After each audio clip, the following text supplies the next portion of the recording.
Good afternoon, everyone. Good afternoon, and welcome to the States and Locals Working to Advance Health and Racial Equity breakout session. My name is Robyn Taylor.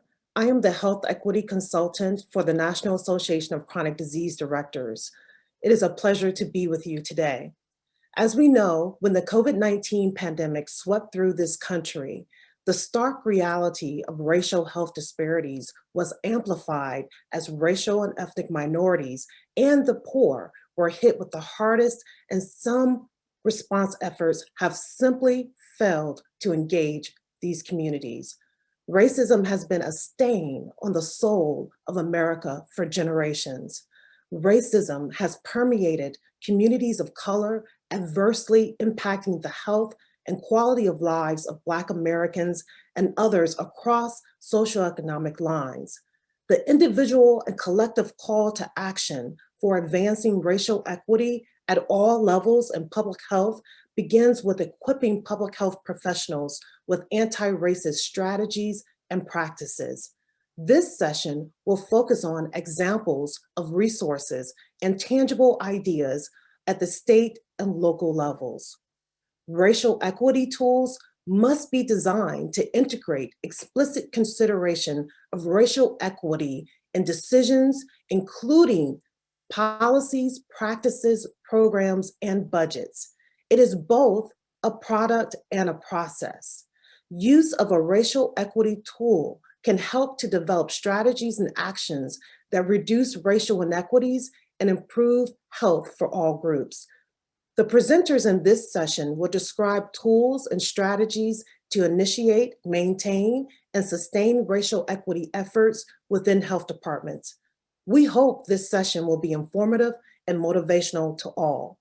Today, I have with me Chi Smith, who is the Health Equity Manager at the Arkansas Department of Health, as well as Janelle Hendrick, the Director of Public Health for Madison and Dane County in Wisconsin. I thank you both for joining us today to share, motivate, and to inspire others. Thank you for having us. Thank you. It's a pleasure to be here. Thank you for joining us.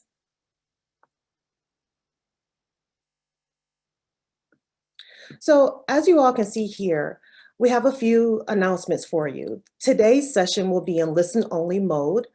Closed captioning is available. The session will be recorded and posted on the virtual platform for access later on, and questions will be held until the panelists finish presenting, unless otherwise noted by the moderator, and I am your moderator for today's session. Session materials, full bios will be located in the Resources tab, so please visit the Resources tab to view the resources that we will share with you during this time. And please use the Q&A function to pose questions to myself and the speakers who have joined me today.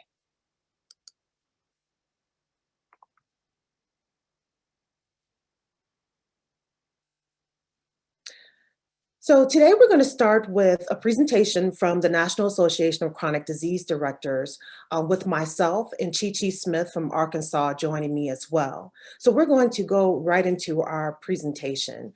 Again, as I stated before, Chi is the Health Equity Manager for the Arkansas Department of Health, and I'm so very happy to have her join us today. Next slide, please. Next slide, please. So what are the objectives for today for this session? We are coming to you to discuss and share the NACDD Promoting Racial Equity and Social Justice Initiative. If you're not familiar with NACDD, NACDD is the National Association of Chronic Disease Directors. We are an association of more than 7,000 members, but we primarily promote chronic disease directors by supporting their work, developing tools, resources, communities of practice for our members. So that is NACDD. NACDD, again, has initiated the Promoting Racial Equity and Social Justice Initiative. So we're going to talk about that initiative, why the initiative was created, and provide an example of a state that is participating in this initiative. Next slide, please. Now, again, racism has been a stain on the soul of America for generations.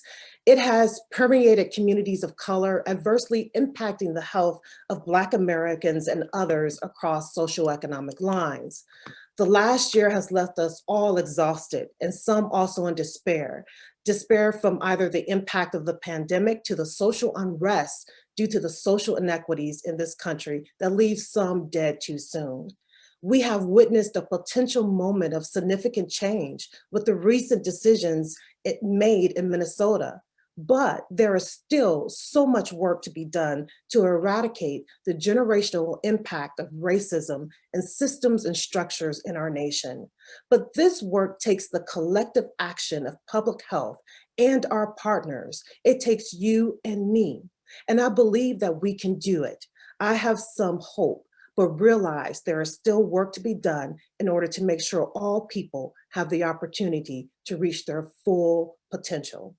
Public health has historically concentrated our efforts mostly on individual behavior change, but now we have evolved to working more mid and upstream to include inviting our housing, transportation, education partners to the table.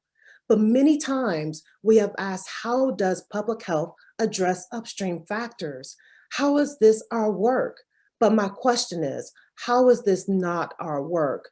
Over the years, NACDD's Health Equity Council has worked with states to come up with several comprehensive approaches to help us all move towards health equity. But it didn't take long to realize that no matter which social determinant we focused on, race and racism is the greatest predictor of health in our country. Therefore, we have worked steadily to counter the root causes of bias and institutional racism. Now is the time to figure it out, to work together, to work towards racial and equity for all. Poor health outcomes for people of color are the result of powerful economic, educational, financial, and political policies and systems that were designed to create disadvantage for non-white members of society.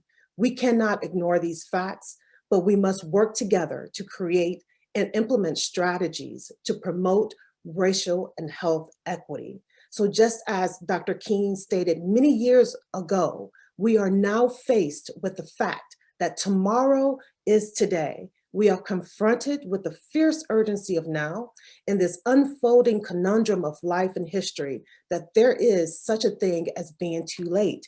There is no time for apathy or complacency. This is a time for vigorous and positive action. So how are we doing this work? Next slide, please. So there are some project goals and scope for the initiative.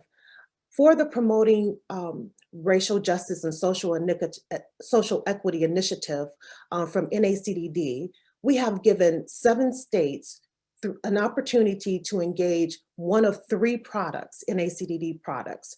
The states that are participating in the initiative have been encouraged to use either our Health Equity at Work assessment tool, the Institutional Equity tool, or the Foundations of Health Equity training, which would engage myself and a colleague providing this training directly to a state's staff. What we're asking the states to do as it relates to these 3 products is to develop a project team, develop an implementation plan, as well as develop a case story that will give us an idea of what their challenges and successes were, how they were able to mitigate challenges, what things worked well, and what things did not work so well. And so these are the things that we've asked 7 states to do.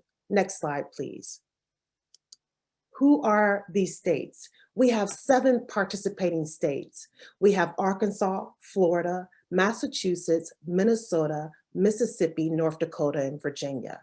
There were 2 additional states that were invited to participate, but due to competing priorities around COVID-19 response within their states, they were not able to participate. However, these states were states that participated in the pilot of our Moving to Institutional Equity tool in 2017. And so since these states were already engaged with us in developing anti-racist strategies or racially equitable strategies within their health departments, we asked for these states if they would be willing to participate in this initiative with us. Next slide. This particular project started in August of 2020. We were able to kick off the project. Within the, how this project is actually developed is that we have 3 contact points throughout the life of this project period. Starting in August with our kickoff, we had a peer-to-peer sharing in October, and we will end with peer-to-peer sharing in June of 2021. In addition to these 3 contact hours for our participating states, we also offer open hours for projects every 3 weeks on Mondays. During the office open hours, this is an opportunity for projects to come together, ask questions, share where they are as it relates to their projects, what their current challenges are, and how they've been able to mitigate those challenges. In addition to receiving feedback from these states as far as advice or things that they are aware of, resources or tools that would be helpful for the state that is sharing on that day. Next slide. So a little bit about the tools that, that we are encouraging our states to use. Next slide. We have the Health Equity at Work assessment tool. The National Association of Chronic Disease Directors Health Equity Council designed a survey instrument based on public health competencies and guided by suggestions from national health equity experts. You know, public health has had a vital role in curbing or eradicating diseases and conditions that affect the public at large, right? We have laws and practices that have helped to stem the epidemics of everything from polio, typhoid, measles to tuberculosis and HIV infection. From the beginning, public health interventions were not limited to combating infectious and communicable diseases alone. Child labor laws were enacted to stop workplace exploitation and improve overall conditions for children. We know that housing laws gave people recourse if their homes were unsafe or unsanitary.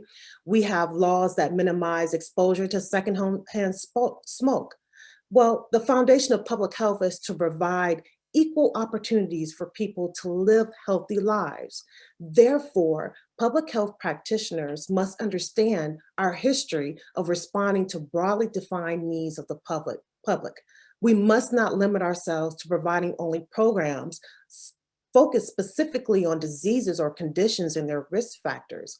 While it is good science to have people with knowledge or expertise in a particular field, it may limit our view of the many factors that contribute to disease or risk factors. We are entering a new chapter that begins with a foundation in public health history. We have the science and the history that recognize chronic disease as more encompassing than just disease states. Preventing chronic disease is as important as treating chronic conditions, and in both prevention and treatment, there are social factors that help determine the outcome, right? So how do we as public health practitioners begin to incorporate these social factors into our ongoing efforts? Do we have the knowledge? Do we have the necessary skills? The Health Equity Council was commissioned several years ago by the Centers of Disease Control and Prevention, the Division of Adult and Community Health, to complete a pilot assessment of health equity skills needed by public health staff. The purpose of the assessment is to inform our staff of the training needs, the education needs as identified by the public health professionals that we work with. So following the completion of this assessment, we are able to make recommendations on what training is necessary, what additional resources and tools are necessary for a staff at a health department. So this survey measures, this assessment measures skills needed to address health equity. The survey participants must work in public health or at the state level, to actually complete this tool. And public health competencies are informed the elements of this assessment tool that we created. Next slide. So when we created this tool back in 2010, these were the states that participated in the pilot of the Health Equity at Work assessment. Next slide. And when we developed the tool, again, The team added competencies from these following resources, from the Essential Services of Public Health, from the National Association of City and County Health Officials Guidelines for Achieving Health Equity in Public Health Practice, the Association of Schools of Public Health Competencies. All of these different organizations actually, we use those tools to inform or to create the assessment that we call the Health Equity at Work assessment tool. After reviewing all the competencies from these resources I just shared, the team selected those relevant to health equity to guide the development of this tool. And as a result, a matrix of key health equity competencies was developed. And these competencies were then used in developing key informant survey and focus group questions for this assessment tool. Next slide, please. A second tool that our states were given the opportunity to choose from was the Moving to Institutional Equity tool. The Moving to Institutional Equity tool provides an opportunity for states to have actual 4 worksheets that they can work through to make sure there aren't any unintended consequences. Next slide, please. That there aren't any unintended consequences when developing programs or policies within their state health department. Next slide, please. So why did we develop this tool? We knew that institutional racism was a problem. We know that institutional racism is a set of policies and practices and norms embedded in government and organizational systems that result in unequal access based on race to education, opportunities, power, and influence, which perpetuate an inherited disadvantage to population or groups. So what we decided to do was we wanted to develop a tool that our members can use to make sure that they are not leaving out groups of people from benefiting from a program, a policy, or a process. Next slide, please. Examples of policies that help to institutionalize racism in our nation. Of course, we've all heard of redlining. We know about racial covenants, racial zoning, and urban renewal. What's really interesting to me is when I think about racial zoning, I know back in 1931, Mayor Andy Warhol from Baltimore was the first mayor to implement racial zoning. And he used public health as a justification for zoning African Americans into a certain area of the city. So that's very interesting to me. And racial covenants, we know, were agreements that were attached to deeds of houses that stated that Black people and other minorities were not allowed to live in that neighborhood. And as we all know, we all understand what redlining is. We have had many discussions about the impact of redlining on communities and how the redlining communities actually contributed to the communities that we see today. Next slide, please. So what are the 4 worksheets that are involved in this, this particular tool? The 4 worksheets provides a way for staff and chronic disease directors to assess if the policy or procedure that is written and implemented, is it implemented in a way that is inclusive and allows for diversity? Our second worksheet helps to determine if and where there are opportunities and decision points to ensure the policy or procedure is inclusive and promotes diversity.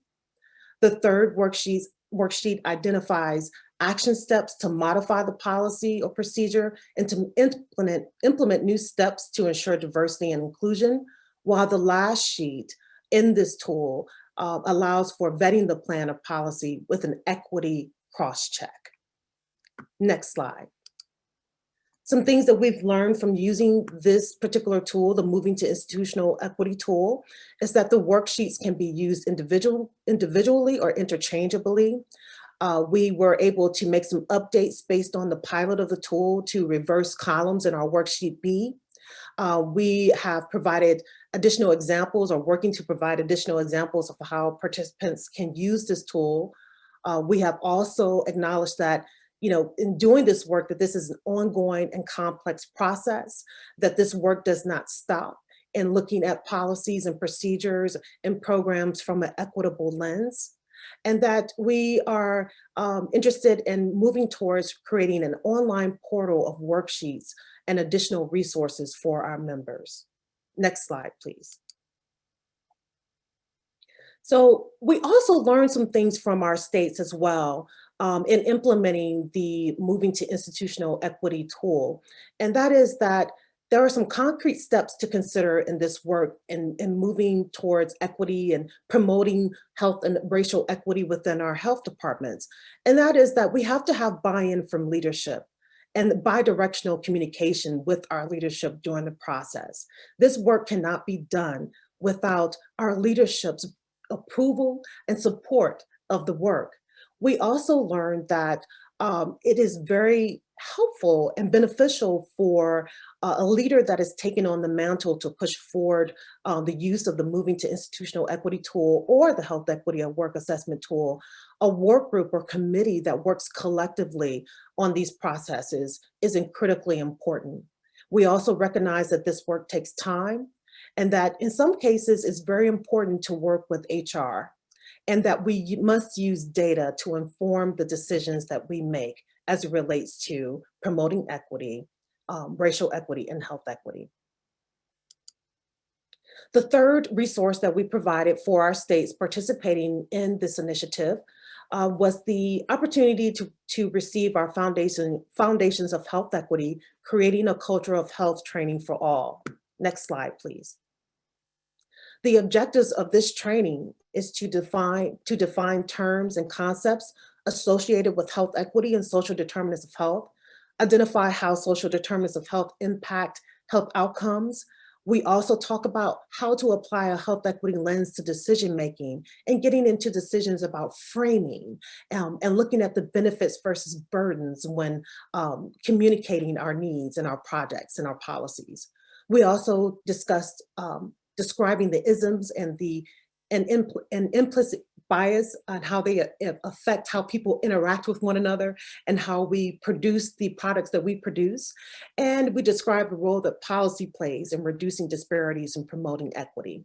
One of the best things about this training opportunity that I love is that at the onset of the training, at the beginning of the training, we talk about having a perspective transformation and the importance of having our head and our heart involved in this work. And so we begin with discussions of defining what racism is, what is health equity, what is what is racial anxiety and stereotype threat? What are these things? And making space and room for uncomfortable conversations as we begin to delve into what health equity actually means and what it means to really promote equity and address disparities within our state health departments. Next slide, please. This is a snapshot of our agenda.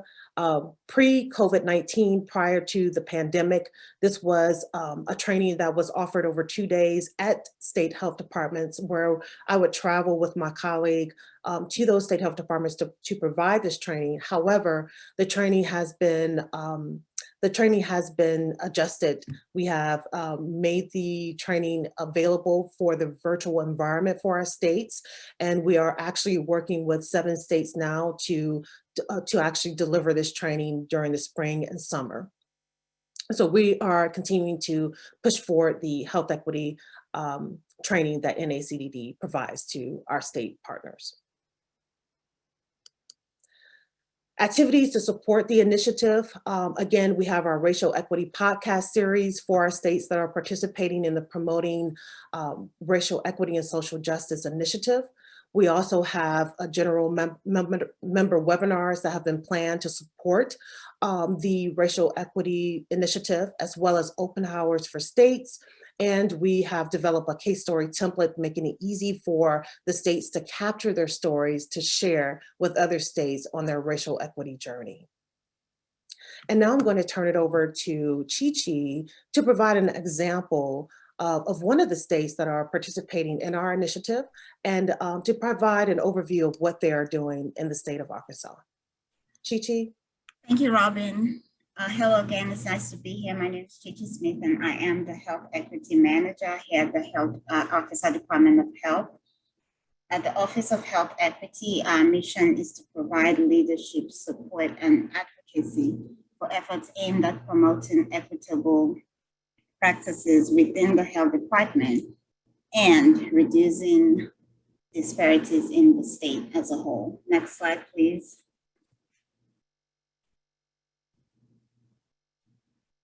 So our journey to incorporating health equity into our practices, programs, and policies began with the Foundations of Health Equity training that Robyn just talked about a few minutes ago.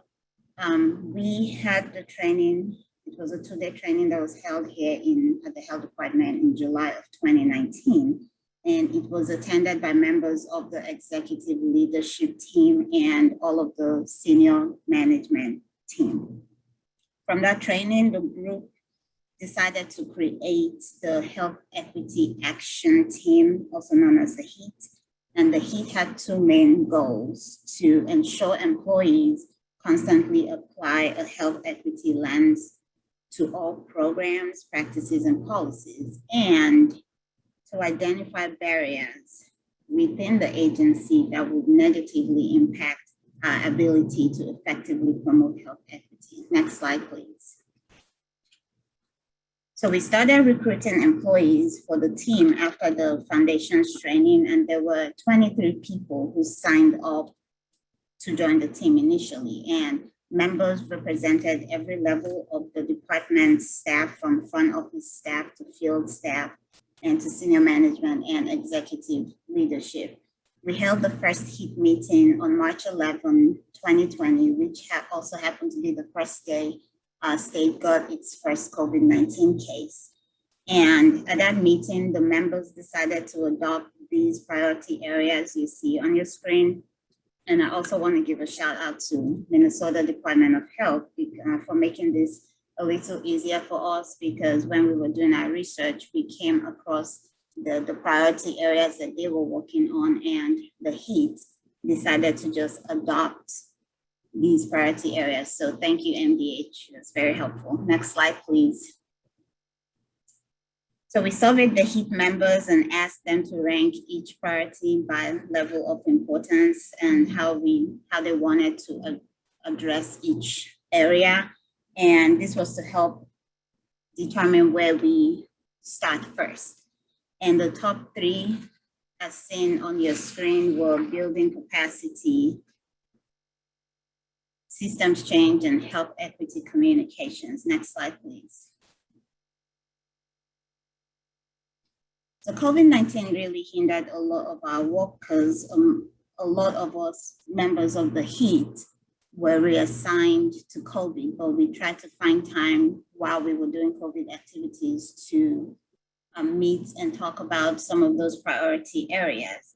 And then in May of 2020, with the murder of George Floyd, we started changing the conversation. And then NACDD put out the call to address racial equity in the workplace.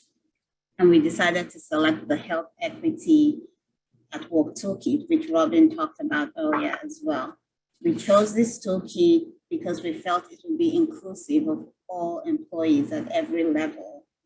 And those who normally will feel invisible to the process, they will be able to contribute to changing the workplace. And so we started having bi-weekly Zoom meetings to discuss the tool, and the group decided that it was best to survey the employees to gauge the awareness of both racial and health equity in the agency. And so the group worked to develop a 40-question assessment to assess how employees felt about communication from leadership, the culture of the agency, leadership's concern for racial and health equity, and generally how they feel about themselves at work how they feel about themselves at work. And the assessment is now going through the approval process. Next slide, please. I should mention, we also worked with HR, a member of HR, to make sure that we were on the right path. And so For our target goals, we hope to use the results of the assessment to improve the current cultural awareness training that we have for all new employees. We want to make it more targeted and intentional and not just generic like we have now. We also wanted to create and implement a cultural humility course for all employees annually, and we hope it will promote otherness to help employees to always see and approach situations from the other person's perspective. And we hope to eventually be able to apply this not only within the workplace, but out in the communities that we serve. Next slide, please. To ensure continuity, sustainability, and self-development, we want to infuse equity into all aspects of our agencies, policies, programs, and practices by developing a mandatory health equity, cultural competency, implicit bias modules, and incorporating it into the supervisor training. Any employee who becomes a supervisor or has to supervise another employee, they have to go through a training. I believe it's a 2 or 3 day training here at the agency. And so we want to implement these modules into that training. So all employees, all supervisory employees will have an idea or start learning about this and also use it while they're working with their team members. We also want to add health equity as a standard discussion item on the executive meeting agenda. I believe that this is something that's already being done. And we want to incorporate health equity into all of our grand rounds presentations. We have grand rounds, bi-weekly now. We usually have them weekly, but because of COVID, we've been having them bi-weekly and virtually. And so we are working to incorporate health equity topics and topics that address equity as a whole, racial equity and justice into our presentations. To conclude, members of the HEAT feel that this will eventually lead to sustained equity practices in the agency. And I guess I should also mention that we do have the support of the agency leadership, and we look forward to forging a new path as we advance health and racial equity and promote positive social change in our agency and out in the communities we serve. And I'll hand it back to Robyn. Thank you so very much, Chi-Chi, for sharing the Arkansas story. It is inspiring because when we begin to think about this work, some of us can get overwhelmed and say, well, where do we start? Where's step one? So thank you for sharing practical steps of how to initiate the conversations and how to keep those conversations happening within the state health department. I'm going to switch gears now, and we are going to invite Janelle Henrich, and make sure I pronounce that correctly. Janelle? Heinrich. Yeah, Heinrich. Yes, so we have Janelle Heinrich. I'm so happy to have Janelle with us today. Janelle is, she is the director for Public Health Madison and Dane County. And what a treat it is to have you on the call, because we are all interested in hearing your story and hearing about the work that's happening there in Wisconsin. So at this time, I'm going to turn the mic over to Janelle. Janelle, please share with us. Welcome. Thank you for being here today. Well, thank you so much. I'm honored to be here to be able to share our story, and every time I'm in spaces to learn from others, I think we have so far to go. So I'm honored to represent the work of our department and our staff, and we've been at it for a while, and every time we think that we're making a new mark, we learn more things and we keep going. So I think that's part of just what I want to forecast to leave you with today. So hopefully in the next 15 minutes, I can provide you with a quick timeline of our journey, how our work has evolved, some examples of our successes and lessons learned, and where we hope to go next. Next slide, please. So our journey started in a little bit before 2008, when we became a merged agency, when one of our neighborhood, our health programs, our local health department programs, our neighborhood nursing based nursing program intersected with the work of Bar High, which resulted in their efforts to start transforming their programmatic work to embed health equity into their practice to achieve population health goals. And this slide, I've realized, I apologize, kind of got cut off. So we go from 2008 to 2013, and I'm going to speak to you up until present. But fast forward a couple years of this programmatic effort, when it became really apparent that in order to develop goals and address social determinants from a health and racial equity perspective, we needed to build more agency capacity, and that it needed to be, the work needed to be expanded from a learning and practice and place throughout the organization. So that led to the first administration of the Bar High assessment for our organization.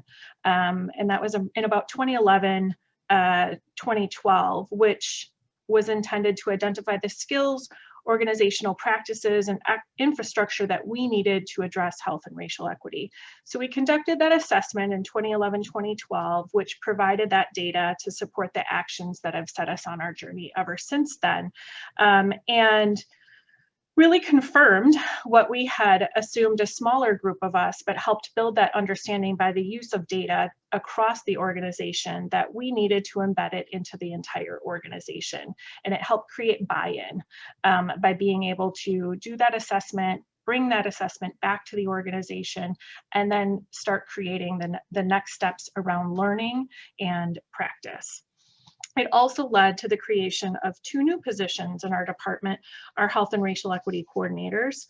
And what was really important about that is that it allowed for work to be focused, and yet instead of asking more people to do bits of more, to central that work around that organizational transformation to help build capacity throughout the organization, because it is all of our work, but to have those 2 lead positions were so key for our organization. So since then, we have continued on our learning, and fast forward to 2015, and where we did our first organization strategic plan and embedded equity inclusion as a value, and also used tools, a racial equity mini assessment, to help identify, to make sure, as folks have spoken to previously, that there were no unintended consequences and decisions that we were making to put forth that plan. And we asked ourselves 4 simple but really key questions in the creation of that strategic plan, and I'll just list them off quickly. So in area X of the strategic plan, for example, healthy beginnings, what's currently working? Can we foresee any disproportionate impacts on marginalized groups or unintended consequences? How can we avoid or mitigate negative impacts or unintended consequences? And who should be participating in the planning, implementation, and evaluation of a particular strategy or objective? And that was really helpful in flushing that out and bringing more voices to the table in the creation of the strategic plan, because our work is, we are responsible for the work, but it is not just our work. We do that in partnership with the community. And then in 2017, though we had been working for almost 10 years at the time, we actually formalized our health and racial equity action plan, which I have a slide on in a little bit. And right before the pandemic, we were working on updating our strategic plan, developing, refining our value statement, because where we had in our first strategic plan just listed equity and inclusion, we didn't actually define it. And through our constant journey, we realized that definitions matter, and it helps build alignment across the organization. So we now have a definition of health and racial equity as our value, which states we build collective understanding and capacity across the health department and with other government agencies and community organizations to address racial equity with a purpose.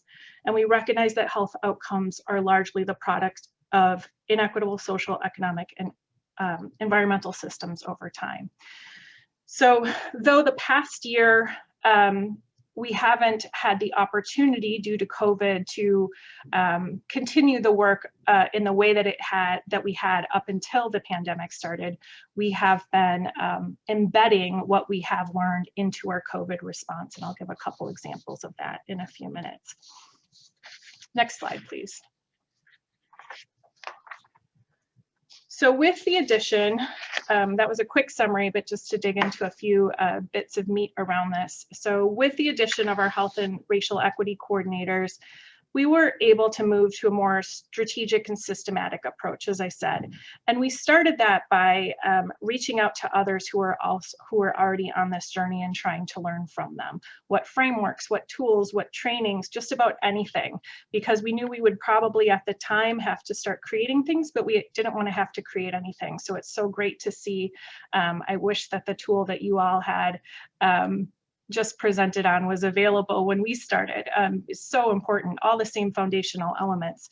And what we realized at the time when we were leaning in, and this was about 2012, 2013, is that we were across jurisdictions, we were doing similar things and we weren't too far apart from each other on our path. And we started to lean in to each other for that co-learning and co-creation. And through those connections, we became one of the early members of the Government Alliance on Race and Equity, which you may have heard of. And if you haven't, I encourage you to learn about them, and started to organize our work around the framework that you now see on your screen. And this was really helpful. I think it's a very helpful frame. It breaks things down into concrete buckets. And I think it's also very important to recognize when you're looking at this normalize, organize, operationalize, though it looks linear, the work is anything but linear.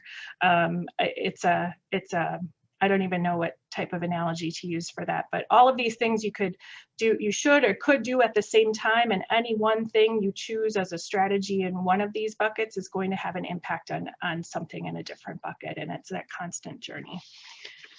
So next slide, please. For our organization, right, normalization around health and racial equity, or racial equity, was the creation of a shared definition and shared analysis. And where we spent a lot of time in the beginning was on learning. And what we first started to do was to create learning for the department. And fortunately, there was a community call to action with in around 2013 with the release of the Race to Equity report by one of our nonprofit stakeholders. And that call to action that really highlighted the disparities in outcomes across just about every social determinant that you could think of, and then some, made it a real, very visible to more of our community than just the health department. And so that call to action resulted in both the city of Madison and Dane County investing in their transformation as well. So through that, with our health and racial equity coordinators at the time, we started creating racial equity and social justice trainings to really break down that history that my colleagues spoke of before, right? What's the role of government laws and policies and practices in creating or maintaining health and racial inequities? What are the definitions of health and racial equity and health and racial inequity? The differences between explicit and implicit bias, and the differences in individual, institutional, and structural racism, really as that foundational piece to build the capacity and understanding and shared definitions across the whole department, to then start transforming and asking really good questions at the programmatic and practice level. And so some of our lessons learned in that space, though, and I've referred to this already, are it was so great to be part of that foundational creation. And also, as a health department, we've realized that we need to create learning opportunities for the department, but it doesn't mean we have to create them. We don't have to make them, but to look to who are the experts and to be able to learn from them. And also to make sure that we don't just look at it from an academic perspective, but we lean into lived experiences of our colleagues and our community as part of that learning as well. So next slide, please. At the organizational level, in that framework, for us, it meant, how do we think differently about how we're structuring ourselves to achieve our health and racial equity goals? We created a health and racial equity work group with a kind of revolving basis. This has been on pause for a little bit now, but for a 2-year membership with an overlapping membership to create more a community of practice within the department, to then be able to carry forth and start transforming the work at the programmatic level and reinforce the work that we need to do as a unit of government built on these practices that perpetuate inequities to transform ourselves. So we did that. We've also created, recognizing that so much of this work is focused on undoing white supremacy and white privilege. It's hard work, and it's also, as I said before, very academically focused at times, and disproportionately impacts some of our staff who have had more lived experiences than others. So in part of our organizational journey, we've also started to create affinity groups.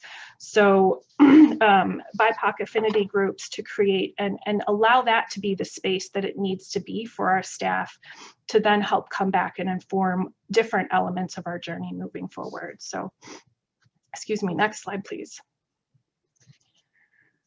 And finally, at the operational level, this is where we translate all of that into practice. And I feel like right now, it's like trying to pick your favorite child and thinking of which example to offer, because I want to talk about all of them, and I know I don't have time to do so. So really, this is how we are embedding our values into our daily programming and processes. And we were doing some of these things, and I think you probably all are. If you haven't, if you don't have a formal structure or plan for this work, I would imagine most folks are doing things that you don't even realize are transforming your organization and your practice. And to be able to now take that and put it into a bigger plan has been really helpful for us. So next slide, I'll talk about a few examples in a minute. So next slide, please. So just a snapshot of where this all comes together in our 2017-2018 plan. And then I can talk about a few examples. Next slide. So where this has all come to fruition from our learning space and our organizing spaces around how do we operationalize this at the practice level. So an example that we have is for our licensed establishment programs. And I will tell you that this was one of the more spaces where I think folks thought because we're a regulatory agency, inherently this wasn't the natural place for this team to kind of go towards, because there was a perception that the mission was around just compliance. And through that normalizing and deep conversations and starting to deaggregate data by race, ethnicity, and business ownership, size of businesses, really the team came up with some incredible ways to think about how their work was perpetuating health and racial inequities and things to do differently. So we started deaggregating data by race, ethnicity, and ownership, and found out there was these assumptions that were made that were not necessarily what we found to be true, that total sales did not correlate with when we just deaggregated, we looked at the sales of revenue for our establishments that correlated with higher percentages of BIPOC owners and operators having lower total sales, but having the same fees applied to them. And we did that whole analysis and then came up with the fact that we needed to develop a sliding scale fee so that there wouldn't be that disproportionate impact to support wealth building and kind of minimize those inequities that we were perpetuating in government. And at the same time, we found that when we started looking into violations and language of owner operator, we found that we were having more violations by folks who were not first language English speakers. And so that really transformed and started to organize our practice in this program to have more bilingual staff hired, to be intentional about use of translation, that they had not been using that in the past, and to spend more time, even more time on education which has resulted in fewer violations amongst those. We are thinking, so this is the next step, was to start evaluating that if what our actions were actually turning into the resulting in the outcomes that we were hoping that they would result in. That got put on a little bit of a pause once COVID hit last year. So next slide, please. And another example of where all of these things come together are within our maternal and child health unit. So this team created a strategic plan to guide that work, and it was built with the community, with our partners, with the goal of putting equity into action every day, and was built intentionally to share power through the authentic engagement of partners in decision making, and to engage and elevate community voice. So what does this look like? What are we doing? They are at a team level, incorporating health and racial equity minutes or reflections at the end of every meeting to make sure that the policies and the programs of the team are reflective of the values and the goals of the within the strategic plan, conducting an equity analysis at the beginning or of all new projects, policies, or position statements. We have created pathways into public health for communities of color by creating and funding an internship program via the redirection of some of our block grant funding to encourage new folks to come and join us in public health. We are elevating the stories and priorities of people with lived experiences through our communication channels. And through different partnerships, we're thinking differently about partnerships and transforming our funding as well to support the capacity development in the community to create more practitioners who are reflective of the community that we serve, specifically around breastfeeding and doula support. Because we know that we do not have very many doulas of color in our community, and we don't have many practitioners who reflect our community that we serve, and we want to help the creation and support of that. Next slide, please. And then in our 2020, our COVID response, I don't know if any of you have been to Madison, but this is at the top of State Street. It's the main street that connects the Capitol to the campus, very pedestrian oriented. And there have been different campaigns with community to promote vaccine, mask wearing, all the prevention practices and testing, and where we're deploying testing and how we're creating those messages together. We've also early on created a dashboard that deaggregated data by race so that we could target our interventions and relationships and messages appropriate to make sure that we weren't seeing disparities in outcomes. Of course we are, unfortunately, but we are doing everything we can as a health department to mitigate what has come before, has created around us too, and what we have probably helped contribute to and don't want to anymore. We're conducting pop-up testing and mobile vaccine sites in BIPOC and other marginalized communities, making access easily available, not making people come to us. We're providing isolation and support, in particular based on the data, where we're realizing that we need to focus that most effectively as well. So next slide, please.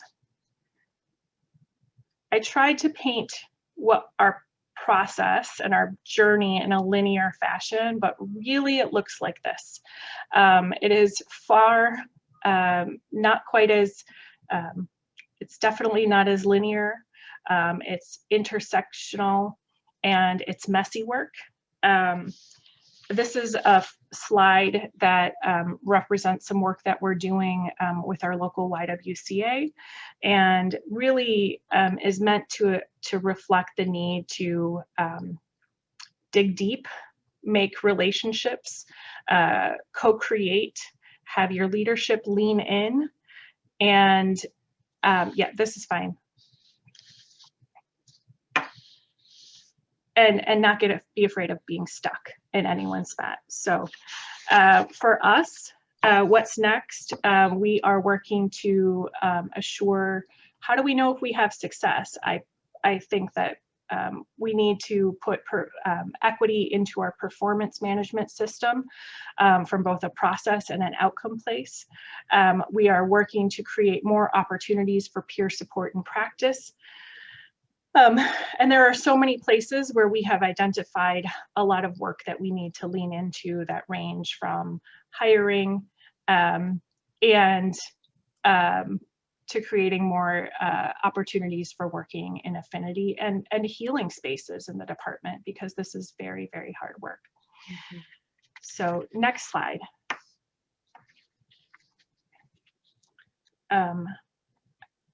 Maybe we want to wait on this for like final comments, but I can start right now.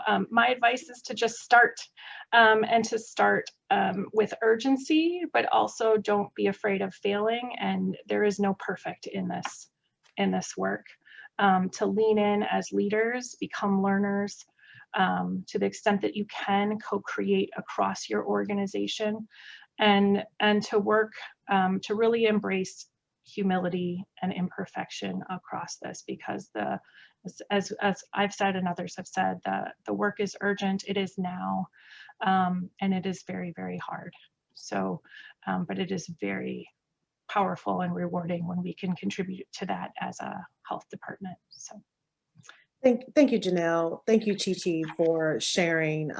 Janelle, that was really, really awesome to provide tangible examples, and Chi-Chi, tangible examples of how health departments can initiate this work, knowing that, you know, the steps that we take may be small in the beginning, but it will contribute to the bigger picture at the end. I really appreciate also the conversations about establishing a shared understanding and language, you know what I mean? You talked about your journey, your health department's journey, and establishing what that shared understanding is, and what those concepts and how you define those concepts and your mission and vision around this work is so critically important. So I know that we're on our journey as well within NACDD, within the organization itself, and working towards having that shared understanding among the staff and consultants that work with NACDD. And we've been having discussions about affinity groups as well as having a safe space to have some of those tough conversations among staff and consultants. So thank you so very much. We have a couple of questions that I want to get to before we end, because we have only 3 minutes. And thank you everyone for staying with us during this time. But we have our first question, which is, from an internal standpoint, what steps are your agencies taking to address diversity of staff at your own agencies and diversity of leadership, to provide opportunities for more people of diverse backgrounds and lived experiences to be a part of this work? Yes, there are folks that are concerned about diversity and leadership, diversity throughout the organization. Within my organization, we've had discussions. We have mobilized our READY Alliance, which is our Racial Equity, Diversity, and Inclusion Alliance, that is comprised of folks throughout the hierarchical structure of the organization. And we're having discussions about, you know, what does our pool look like, you know, of people that work with us? And are there opportunities to have conversations about increasing diversity even among our leadership? But I want to give you a concrete example of one of our states that's actually involved in this work as well. One of the states that is involved in our promoting racial equity and social justice initiative is Massachusetts. And they are implementing the Moving to Institutional Equity tool, a tool to address racial equity for public health practitioners. They are using the tool for their HR, right? So they began their racial equity work in 2014 under the direction of Leah Susan Ojama and Jenica Allen. And previously during the pilot of the Moving to Institutional Equity tool, the state added a set of questions to assess the equity perspectives for potential employees. And so they are continuing this work during the initiative right now to work in 4 different areas in HR, looking at posting language, interview questions, candidate calling, and interview panel selection criteria. And so they're applying the institutional equity tool to each of those 4 areas, assessing the language used, proposed processes to prevent unintended consequences in the hiring practices for the Massachusetts Department of Health. So that yes, there are conversations about these things and activity in these spaces. I think, Janelle, this is a question that you may be able to answer. Maya is asking, she says that she's curious what integrating equity in the regulatory parts of public health looks like. She says that we found that many staff don't think health equity is related, right? Grateful to hear your activities in this space. Are there any resources, tools specific to these regulatory parts of public health? Yeah, thank you for that question. I would be probably not one to answer if there's specific tools that have probably come out since we started.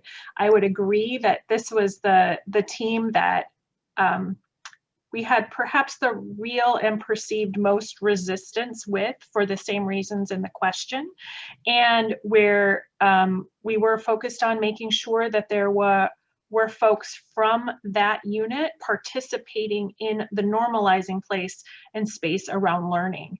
And when that happened and more folks started, and we did get to a place where we were basically requiring folks, you know, a couple people from this group, a couple people from this group, but you need to participate in these learning efforts, that normalizing work, that when that groundswell happened, then the thinking started changing.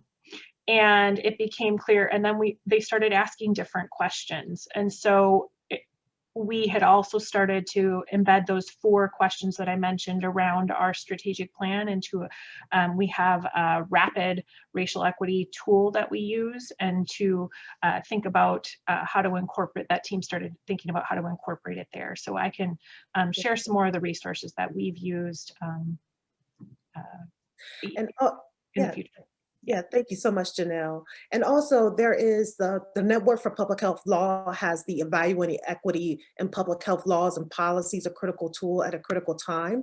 That's also available to you. And you can find that tool on the Network for Public Health Laws website, which is network4phl.org. Okay, let's see, we have a couple more questions. Have Medicaid agencies been a part of programs to advance equity? Yes, definitely. I know myself, definitely Medicaid agencies. And I think that if you reach out and have conversations with our partners and expressing what your priorities are and how their role, or what their role could be in helping to reach our goals of equity, whether it be in a chronic disease program or maternal child health or whatever the case may be. But yes, I have seen where there are conversations and collaborations with Medicaid agencies. What is the Massachusetts tool called again? Well, the tool that Massachusetts is using is the NACDD Moving to Institutional Equity tool. It is a tool to address racial equity for public health practitioners. And that tool will be made available to you as well at the conclusion of our session. And I don't think there are any additional questions. Again, thank you all for joining us today. We thank you for engaging with us on this very important conversation as we all are working to promote racial and health equity within our state health departments. I encourage you to keep going with the mantle, understanding that it will be a day-by-day process, that is an ongoing process. And make sure you have those that are working with you to support one another and have different perspectives as we engage on these journeys toward racial, social, and health equity within our states. Thank you so very much. Our next session will begin at 2:15, and that session is titled COVID-19, Chronic Disease, and Health Equity. It will be after our break, our 15-minute break. Enjoy your break, and we'll see you again at 2:15. Thank you so very much.